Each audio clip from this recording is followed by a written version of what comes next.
As always, it is my pleasure that you join me for today's podcast of Second Chance Coaching. My name is Dr. Richard Lewis. If you'd be so kind as to leave me a rating and your feedback, I would very much appreciate it, and it will help others like you to optimally discover this podcast wherever you listen to this and your other favorite podcast. As you know, at Second Chance Coaching, we focus on seeing everyday life through the eyes of the returning citizen and highlighting the resiliency of the human spirit. I would love to work with you one-on-one, whether you're a returning citizen or coaching client seeking your second chance, or you're a representative of a business, college, or university seeking to integrate and support returning citizens in your respective organizational and learning environments. Please feel free to contact me via email at richard@secondchancecoaching.com or via Instagram at the Dr. Richard Lewis.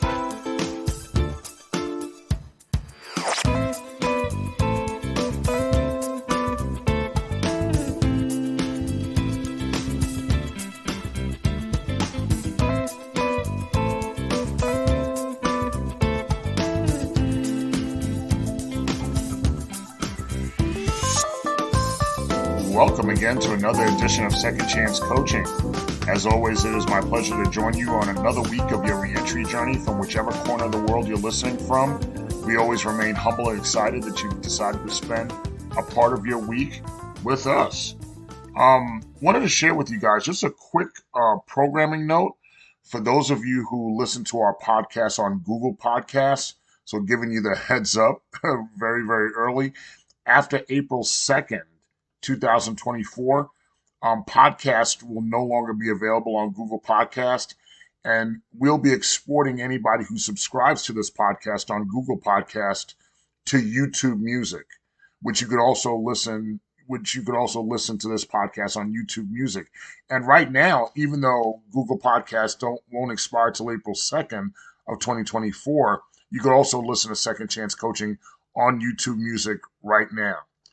So now that we got that out of the way, as I'm recording this podcast, on the day that I'm recording this podcast, I'm preparing for my second trip during this holiday break, as I'll be going to New Orleans to see my daughter, my son-in-law, and of course, the absolute main event, my granddaughter.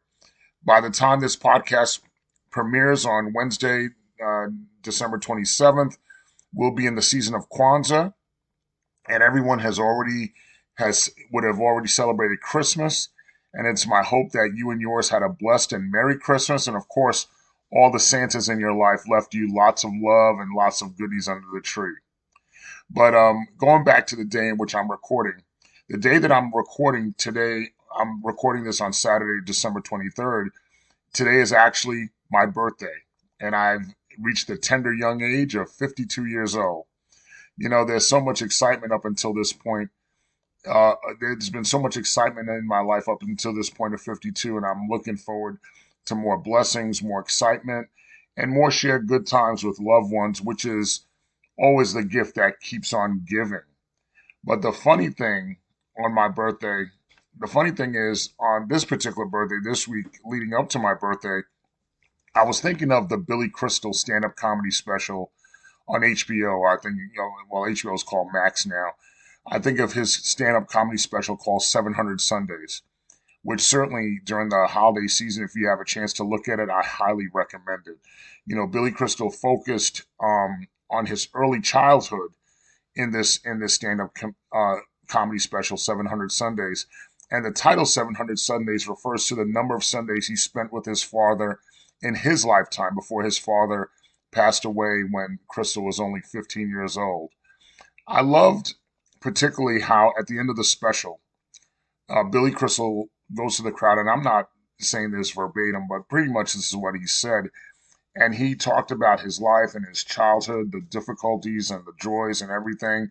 And he said if he had a chance to change the cards he was dealt in life, would he change out those cards and would he change out the cards he was dealt with all his joy and pain?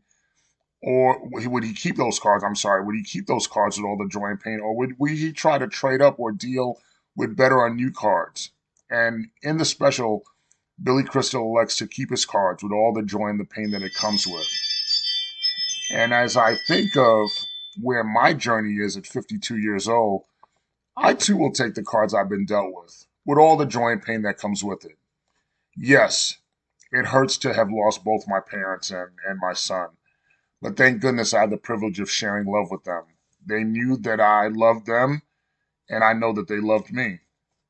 Of course, we still love each other, so from so very far away. Yes, there's the pain of prison, but now I have the passion and knowledge to live unapologetically in my advocacy and honestly help others as well and learn from others. I'm able to help others, and I'm learning every single day on this reentry journey. So without having gone through that, I would not have had that passion and knowledge to fuel my advocacy. But overall, my deck of cards that I've been dealt with in my life has the overall theme that the thanks and the gratitude I have. And that gratitude I have is thank God for redemption. Thank God for the comeback. And really thank God for second chances. The season of second chances never goes out of season, never goes out of style. And I thought that during my trip to New York City this past week. As I shared with you last week, I went to see a good friend of mine from high school who I've known for almost 40 years get married. And it was his second marriage.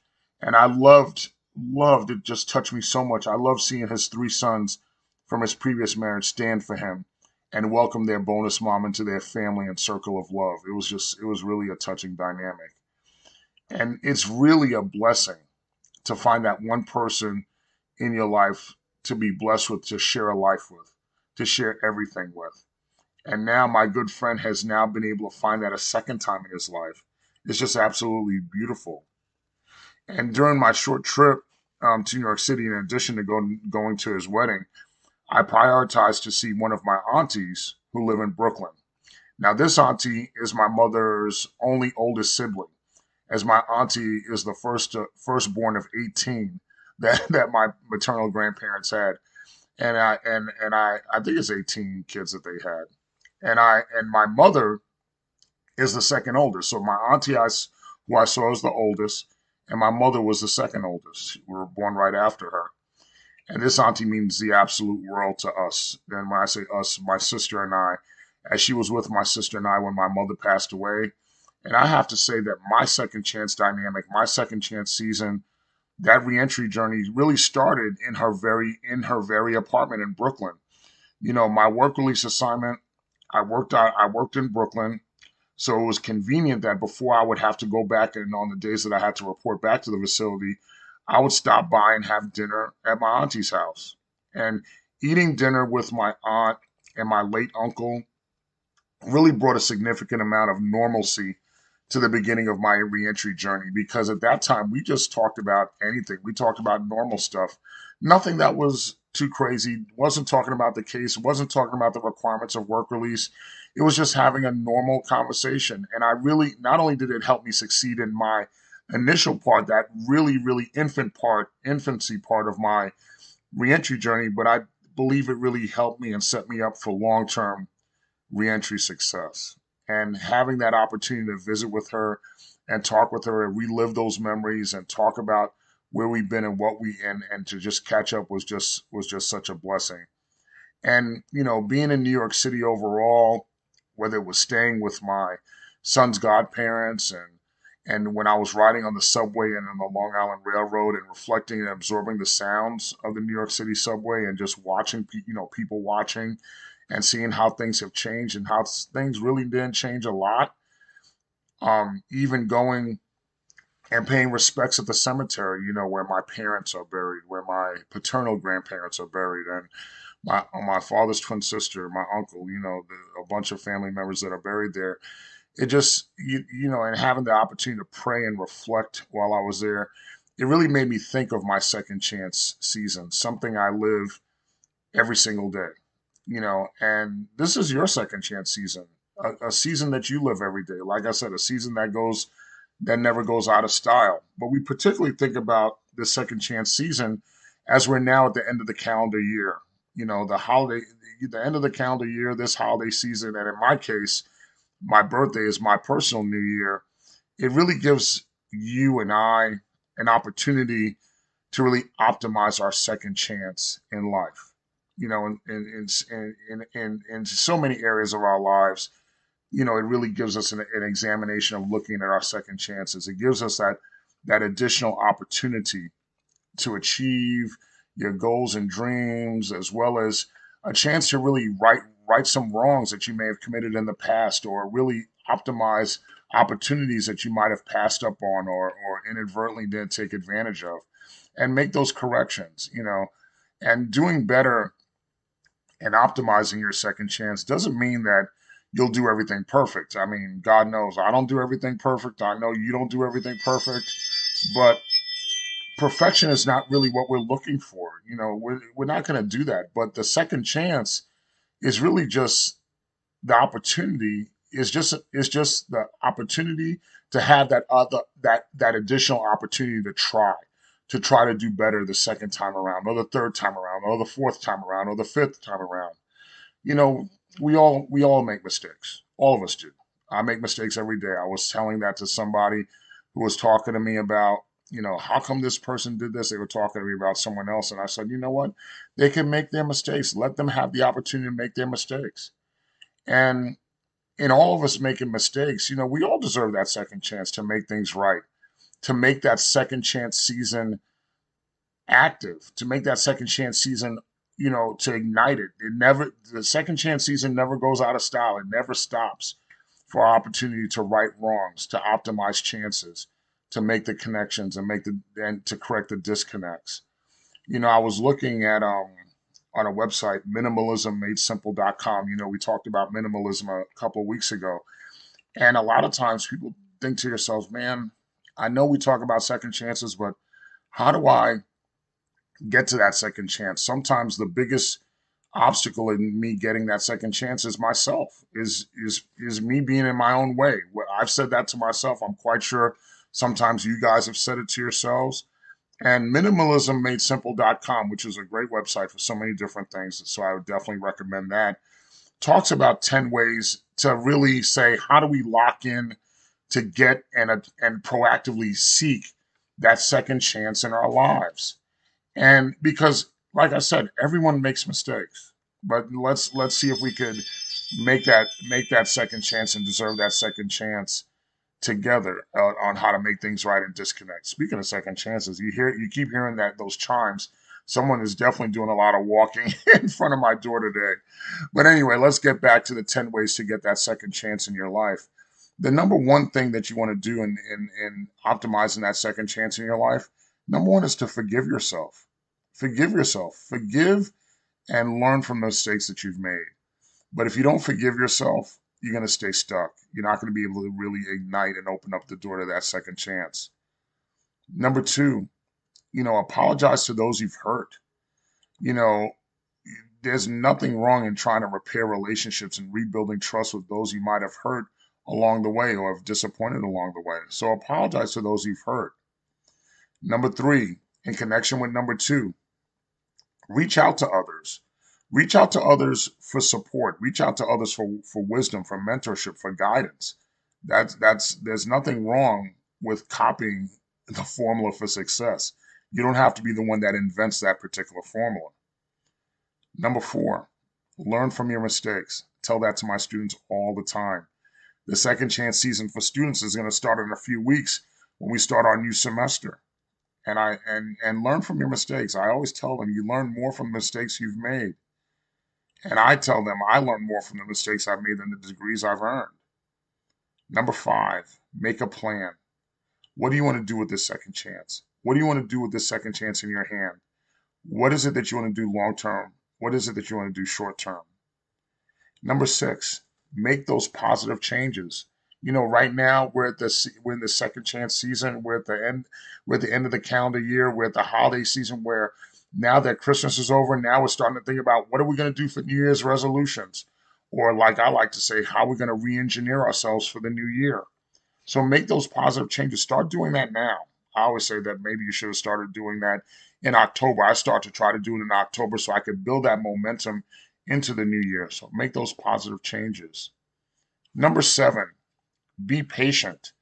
The two hardest things that we have with ourselves is, number one, what we talked about first, to forgive ourselves. It's hard to forgive ourselves, but also too, it's also hard to be patient with ourselves. As the old saying goes, Rome wasn't built in a day, and neither will you. You won't be built in a day either. Rome wasn't built in a day, neither will you. So be patient. Along the way, let's go to number 8. Discover your true purpose. What is it that you're really good at?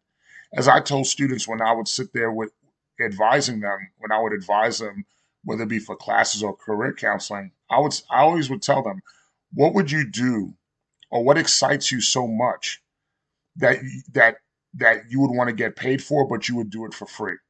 That you would be so excited and so passionate about doing something, someone doesn't even have to pay you. You would do it for free. That's how you lock into discovering what your true purpose is. Number 9, journal and make a list every day of things you're grateful for. There's always something to be grateful for. I was having this conversation with somebody just yesterday that gratitude is so very important. And even if it's the old school way of just whipping out the notebook and writing it down, I make a list of things that I'm grateful for every single day. And then the last thing, number 10, believe in yourself. Believe in yourself. The second chance season is always open for business, but you got to believe in yourself. And, besides forgiving yourself and being patient, that's probably another hard thing for you to do, is to believe in yourself. But you got through this holiday season. You got through another holiday season. You almost finished. We're now embarking on our new year, on our new calendar year. So continue to sit there and continue to plug at it. Continue to keep doing well. And continue to sit there and make sure that you look out for that second chance. Because that second chance season is always there. There's never an off season in second chance seasons. The minute you want to ignite your second chance, that's where it starts. But like I said, I hope you continue to enjoy the season of Kwanzaa. Hope you and yours had a wonderful Christmas. And as you prepare for the new year, remember, your second chance is coming up. Matter of fact, there's second chances right now. Right now, your second chance is going on. And I know you'll take full advantage of it. As always, I want to certainly thank you for always sharing your time with me. Thank you for continuing to spread second chance coaching to your friends, family, and loved ones. We see you, our folks in Germany. We see you, our folks in Israel. We see you, our folks in Puerto Rico. United Kingdom, thank you for continuing to support and spread the second chance coaching message to where you are. This past week, of course, our 3 main states in which we got our most listenership this past week was, of course, Florida was number 1, but of course my home state represented. So New York was number 2 and New Jersey was number 3. So once again, continue to make sure your second chance season is active. It's right now and it's there for the taking. Thank you again, as always, for joining us. And I look forward to spending more time with you again next week.